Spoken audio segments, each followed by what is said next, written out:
بسم اللہ الرحمن الرحیم۔ السلام علیکم، خوش آمدید ہے آپ کو میرے چینل پہ۔ تو کہانی شروع کرتے ہیں۔ حضرت لوط علیہ السلام اور ان کی قوم۔ ہزاروں سال پہلے بحر مراد کے جنوبی علاقے میں ایک شہر تھا۔ یہ شہر سودوم کہلاتا تھا اور یہاں کے باشندے سودوامی کہلاتے تھے۔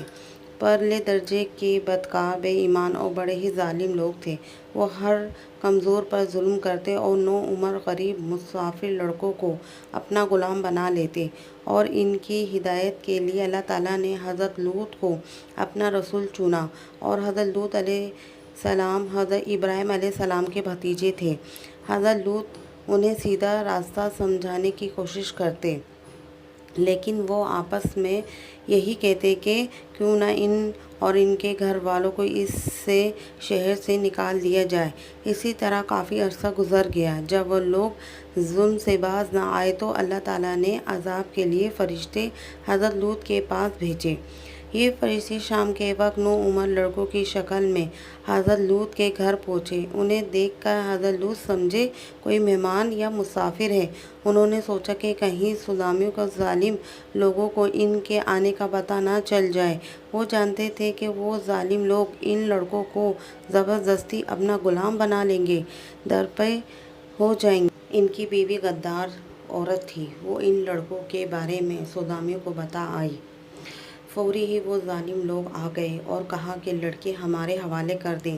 حضرت لوط نے انکار کیا تو وہ لوگ لڑائی پر آمادہ ہو گئے۔ حضرت لوط کہنے لگے، کاش میرے پاس مقابلے کی طاقت ہوتی۔ ان مہمانوں نے حضرت لوط کو بتایا، فکر نہ کریں، یہ لوگ آپ تک نہیں پہنچ سکتے۔ ہم اللہ کے فرشتے ہیں۔ یہ قوم آپ کی دشمن بن گئی ہے، اس لیے اللہ کے حکم کے مطابق عذاب نازل کریں گے۔ انہوں نے اللہ تعالیٰ کے حکم حضرت لوط کو بتایا، اپنے گھر والوں کو ساتھ لیں اور راتوں رات اس شہر سے دور چلے جائیں، لیکن آپ کی بیوی نہیں جائے گی۔ حضرت لوط گھر کے لوگوں کو لے کر نکل آئے اور غدار بیوی کو کچھ نہ بتایا۔ حضرت لوط اور ان کے ساتھی تیزی سے چل پڑے۔ چند گھنٹے بعد وہ جب سودامیوں سے دور ایک محفوظ مقام پر پہنچ گئے اور صبح ہونے والی تھی، اس وقت ایک خوفناک عذاب سودامی شہر پر نازل ہوا۔